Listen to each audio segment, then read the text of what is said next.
अस्सलामुअलैकुम। कराची में सर्दियां आते ही नई मुसीबत आ गई। एक और बहरान ने सर उठा लिया। माहिरीन ने खतरे की घंटी बजा दी। लोग हैरान और परेशान। क्या आप हालात हाजरा से आगाही हासिल करना चाहते हैं?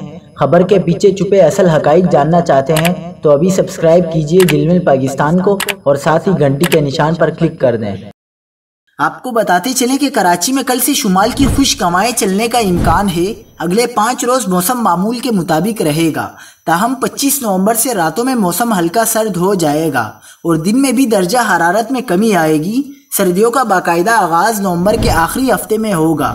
दूसरी जानिब कराची में गैस बहरान शदीद। घरों में लोड शेडिंग का दौरानिया तवील हो गया। SSG की जानिब से कराची के मुख्तलिफ इलाकों में गैस की गैर एलानिया लोड शेडिंग का सिलसिला जारी है। कई इलाकों में सुबह 10 बजे से रात 10 बजे तक गैस फराहमी या प्रेशर में कमी मामूल बन चुकी है, जिसके बाईस घरों में चूल्हे ठंडे पड़ गए हैं। शहरियों ने हुकूमत से गैस की बिला ताअत्तुल फराहमी यकीनी बनाने का मुतालबा किया है।